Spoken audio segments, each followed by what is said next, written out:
Es para mí un privilegio y gracias por ustedes tener la paciencia para poder estar aquí. Quiero, como para tranquilidad de ustedes, quiero solo hacer una pequeña aclaración. Eh, Esto del virus, no sé, hay gente que está utilizando guantes y mascarilla, pero ni los guantes ni la mascarilla sirven para nada. Porque esto es un virus que se transmite por contacto. Entonces, siempre que tengamos las higienes normales, no va a haber problema. Lavarnos bien las manos, no darnos besos, no tocarnos, no saludarnos, no va a haber problema. Al menos cuando yo soy el que estaba viniendo, ustedes vieron que yo me eché, a ellos les eché en los zapatos un poco de cloro. ¿Por qué? Porque cuando usted anda en la calle hay gente que escupe, en una saliva usted puede traerse el microbio. Entonces muy recomendable es a los zapatos echarle antes de entrar a la casa alguno de estas cosas. Les digo esto como para que estén tranquilos. Aparte de eso, de las higienes que siempre tenemos que confiar que Dios nos cuida y Dios está con nosotros. Amén. Ok, vamos a estudiar un poco. Los invito a que abramos el libro de Hebreos, capítulo 11, que es un tema que quiero que hablemos mucho sobre él, la fe. Hebreos capítulo 11, versículo 1. Quiero ir explicando y analizando porque esto es muy importante que lo entendamos fielmente nosotros. Dice, es pues la fe, la certeza de lo que se espera, la convicción de lo que no se ve. El escritor de Hebreos, yo quiero que ustedes entiendan, está escribiendo en una época, se la está escribiendo a cristianos, en una época donde los cristianos estaban siendo perseguidos. Escúchenme todos muy bien. Estaban siendo perseguidos por el ejército romano y por los enemigos. Habían muchos hermanos que estaban dejando la fe, se estaban apartando de la fe. Y por eso este capítulo 11, el escritor viene hablando de la fe. Pero cuando se habla de la fe en la Biblia, habla de dos clases de fe. Mi fe es una fe subjetiva, la del sujeto. Y una fe objetiva, la que dirijo hacia algo. La fe que nosotros debemos tener siempre es una fe objetiva, que va dirigida hacia Cristo, no hacia nosotros. Por eso cuando el escritor dice que la fe es la certeza. Bueno, la palabra certeza es un sinónimo de firmeza, es un sinónimo de seguridad. Entonces, esta fe que nos va a hablar el escritor de Hebreos es la fe que Dios tiene para nosotros. La palabra certeza significa es que ha sido confirmada, que es una fe veraz, es una fe que ya mucha gente ha verificado que es real lo que va a decir el escritor. La fe dice que es la certeza de lo que se espera. Hay algo muy importante. La fe tiene que ver mucho con el creer. ¿Por qué hay que creer? Porque nadie puede esperar si no cree. Amén. Yo le digo a usted, hermana, yo vengo a las 11 de la mañana. ¿Por qué me va a esperar usted? Porque cree lo que yo estoy diciendo. Si usted no creyera que yo voy a venir a las 11 de la mañana, sencillamente no hace nada, no me espera. Pero porque usted está esperando, usted cree. Y por eso dice que la fe es la certeza de lo que se espera. La palabra esperar aquí es un sinónimo de creer. Entonces, la fe tiene que ver con la seguridad, tiene que ver con el creer. Y muy importante, en la tercera palabra que utiliza el escritor aquí, dice que la certeza es la convicción. Ojo a esto, es muy importante que estemos convencidos que lo que estamos haciendo hoy aquí es porque Dios está en medio de nosotros. Amén. La Biblia dice que donde están 2 o 3 reunidos en mi nombre, ahí estoy yo.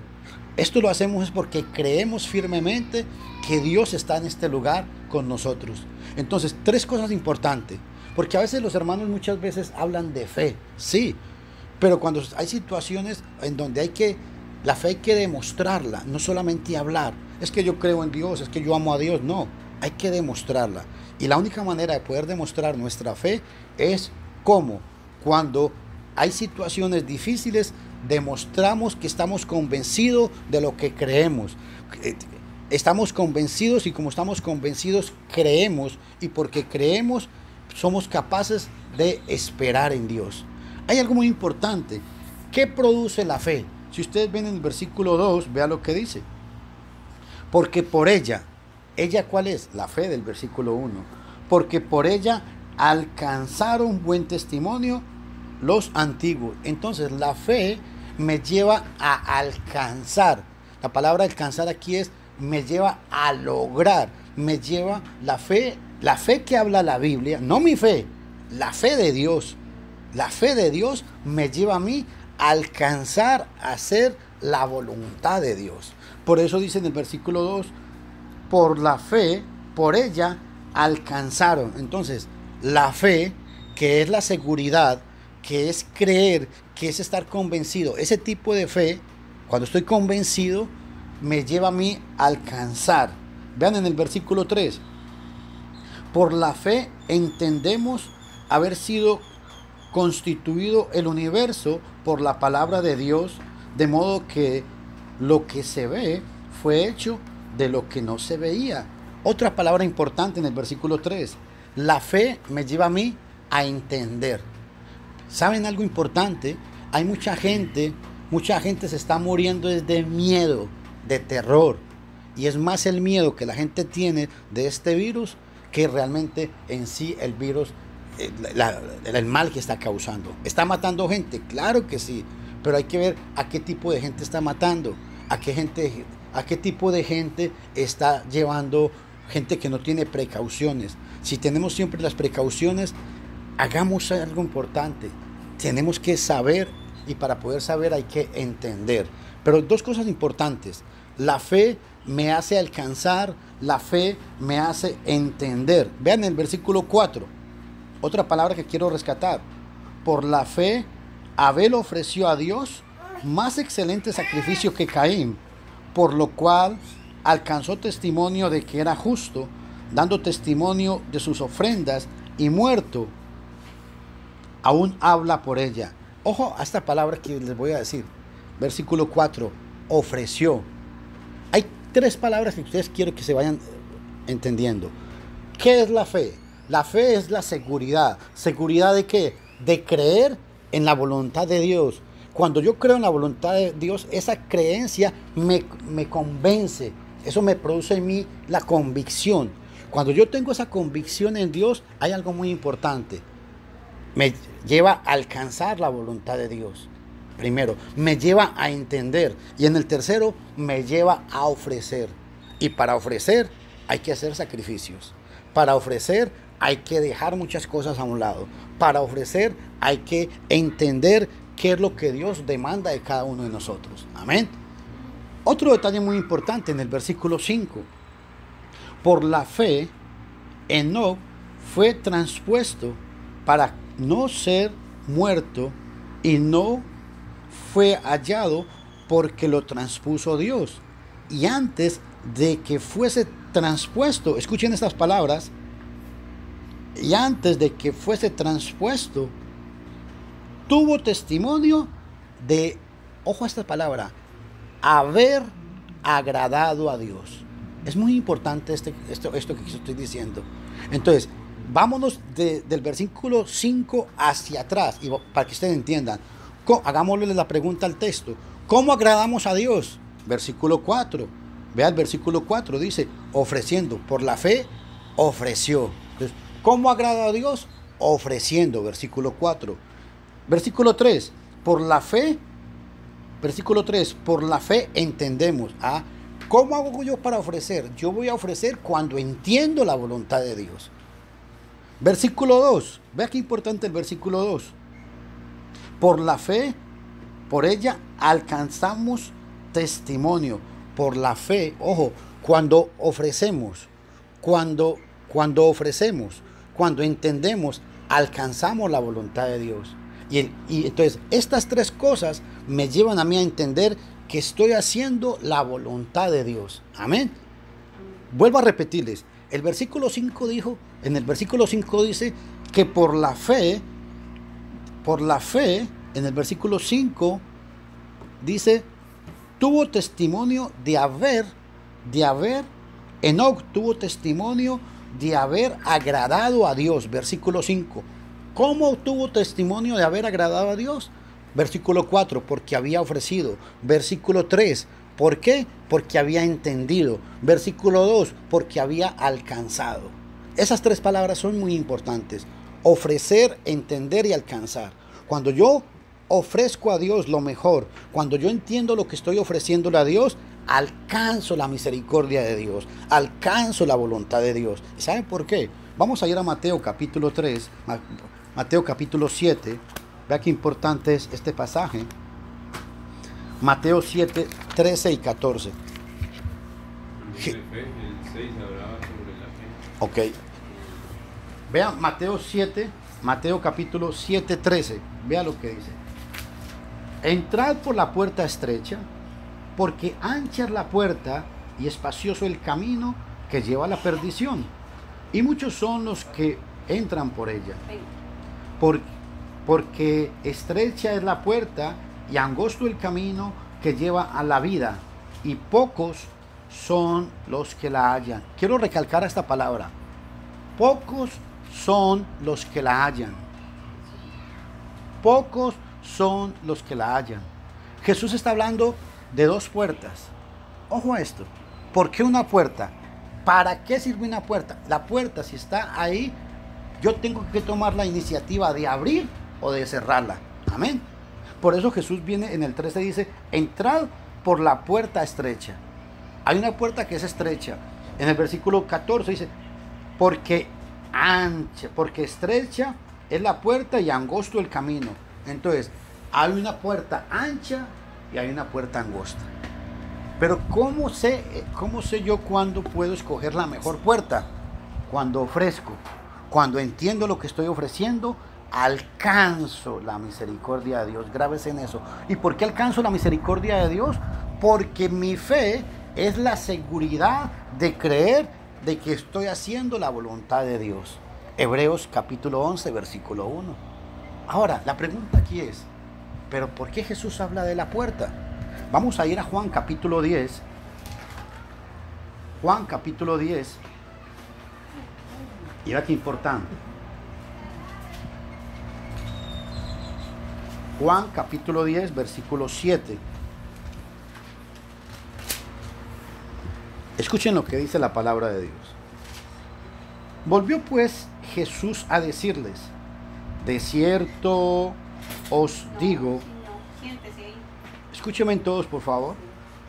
Volvió pues Jesús a decirles, de cierto os digo, yo soy la puerta de las ovejas. Ojo, yo soy la puerta de las ovejas. Jesús en Juan capítulo 10 dice que Él es la puerta. Y en Mateo capítulo 7, versículo 13 dice, entrad por la puerta ancha o por la puerta angosta. Y sabe algo muy importante. En Mateo capítulo 7, versículo 13 me llamó mucho la atención estas palabras. Al final, cuando dice, y pocos son los que la hallan. ¿Quiénes son los pocos que hallan? ¿Hallan qué? Hallan la puerta. ¿Y quién es la puerta? Según Juan 10:7, yo soy la puerta, dijo Jesús. Amén. Entonces, ¿qué es lo que quiero decir con esto? Que cuando hablamos de la fe verdadera no es lo que yo siento, no son mis sentimientos, no es lo que a mí me parece, no es lo que yo creo, sino cuando estamos seguros de cuál es la voluntad de Dios. La fe verdadera es la que basamos en la palabra de Dios. No hay otro tipo de fe. Y grábese en esto, hermanos. Y pocos son los que la hallan. ¿Y sabe por qué hay pocos? Son pocos los que la hallan. Porque esta fe hay que obedecerla. Hay que hacer. En Hechos capítulo 9, versículo 6, ¿se acuerdan cuando el apóstol Pablo quedó ciego? Dice que se le apareció el Señor. ¿Y qué fue lo que dijo el apóstol Pablo? En Hechos 9:6 dice, Señor, escúchenme todos, Señor, ¿qué quieres que yo haga? ¿Qué quiere que yo haga? Esa es la fe. La fe es la que hace. En Hechos 2:38, cuando Pedro puso el discurso ante más de 3,000 personas, ¿qué contestaron la gente? Varones hermanos, ¿qué haremos? Ojo a esto. ¿Qué haremos? La fe es la que hace. La fe que solamente dice, yo creo, sí, yo amo a Dios, esa fe no sirve. Eso es una fe solamente ficticia. La fe es la que está dispuesta a hacer la voluntad de Dios. Amén. Y hay otro dato muy importante. Jesús dijo en Juan capítulo 14, versículo 15. Juan capítulo 14, versículo 15 dice, vosotros sois mis amigos, y escuchen, vosotros sois mis amigos si hacéis lo que yo os mando. Esa es la fe que habla Hebreos capítulo 1. ¿Por qué? Porque estamos seguros, hermanos. Hebreos 13:5, hay una promesa de Dios para cada uno de ustedes, y créalo. Hebreos 13:5 dice que nadie nos puede hacer mal. ¿Por qué? Porque el Señor es nuestro ayudador, el Señor es nuestro consolador, el Señor es el que nos protege. Hebreos 13:5. Amén. Y para concluir quiero decirles algo. En Mateo 7:21, Jesús mismo, hablando de el hacer, viene y dice, ¿por qué me llamáis Señor, Señor? Ojo, y no hacéis lo que yo os mando. Lo que quiero enseñar con esta pequeña reflexión, este pequeño estudio, es que la fe es la que está dispuesta a hacer la voluntad de Dios. Y muchas veces, hermanos, no hacemos la voluntad de Dios. ¿Saben por qué? No porque seamos malos, no porque no creamos en Dios, es porque muchas veces no conocemos nuestra fe, es porque muchas veces no entendemos nuestra fe. En estos momentos es donde tenemos que tener ciega convicción de que Dios está con nosotros, que Dios es nuestro ayudador, y si yo me muero, bueno, bendito sea Dios, me voy para el cielo. ¿Por qué? Porque cada uno de nosotros sabemos cómo está nuestra condición con Dios. Entonces yo los invito a que tengan paz, que la paz de Cristo esté en sus corazones. No se dejen intimidar de tantas noticias que enferman a la gente. Están enfermando a la gente de mucho miedo, mucho terror. Y es más el miedo que le están metiendo a la gente que lo que realmente este virus realmente tiene. Hay que tener higiene, claro. Hay que tener cuidado, claro que sí. Tenemos que ser prudentes, claro que sí. En la medida de que ustedes menos puedan salir de sus casas, mejor. Pero eso no quiere decir, y les voy a decir algo, hermanos, tenemos que ir pensando esto muy seriamente, porque esta situación va a durar más o menos como 3 meses. Entonces son 3 meses que los hermanos no se van a reunir. No podemos hacer esto. Entonces por eso yo los invito a que con todo mi amor y cariño, yo estoy en la mejor disposición para todos ustedes. En lo que yo pueda ayudarles estoy. Pero tengamos higiene, tengamos precaución, pero no dejemos de congregarnos. Porque cuando hacemos esto, yo no sé si ustedes pueden entender la magnitud de la grandeza de lo que estamos haciendo aquí ahora. Es porque Dios está con nosotros hoy, hermanos. Así como en el templo allá en Jerusalén, cuando el pueblo de Israel venían y se iban a adorar a Dios en el templo, todos los enemigos estaban rodeando a Israel, pero Dios protegía a Israel. ¿Saben por qué? Porque era su pueblo. Nosotros estamos sellados. Efesios 1:13, léamelo, hermanos, si es tan amable. Efesios 1:13 y 14, y termino con esto. Usted tiene el sello de Dios. Entonces, como usted tiene el sello de Dios, crea que Dios lo va a proteger siempre, porque usted es un hijo de Dios, porque hemos sido lavados por la sangre del Cordero. Y vea la promesa que hemos recibido. Efesios capítulo 1, versículos 13 y 14. Léalo fuerte, hermano. Dice así: Él es también vosotros, habiendo oído la palabra de verdad, el evangelio de vuestra salvación, y habiendo creído en él, fuisteis sellados. Téngame un momento ahí. Habiendo oído el evangelio, la palabra de verdad, fuisteis sellados. Cuando se sella algo es porque es propiedad mía y nadie la puede tocar. Y dice que fuimos sellados con el Espíritu Santo cuando creímos y obedecimos el evangelio. Todos ustedes han obedecido el evangelio, entonces tengan paz, que Dios está del lado de ustedes. Y va el versículo 14. Dice: fuisteis sellados con el Espíritu Santo de la promesa. Dice el 14: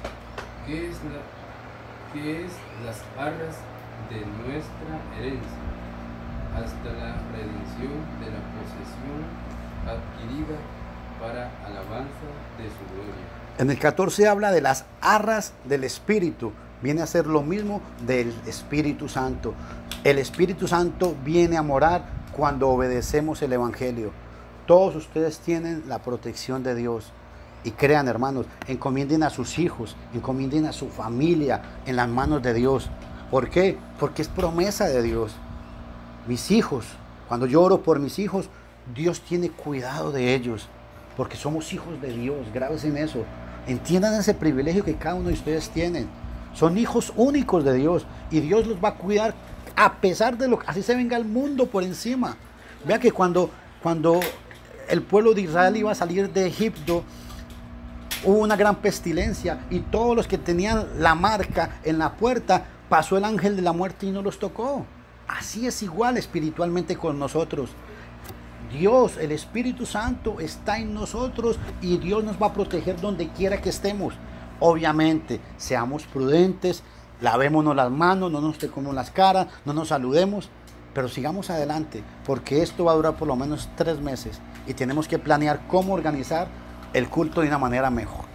Para la próxima semana, si Dios quiere, estoy bajando una aplicación para que ustedes de su casa puedan, yo voy a transmitir el culto desde el local, pero hay una aplicación que usted puede bajar. Usted puede tener una copita y un pedacito de pan y así no sale de su casa. Para la próxima semana, si Dios quiere, pienso hacerlo de esa manera y se pueden abarcar 100 personas. O sea, todos los hermanos que están en la iglesia pueden hacerlo, el que lo quiera hacer. Tampoco es obligado. Que Dios me los bendiga y recuerden, la fe, hermanos, la fe es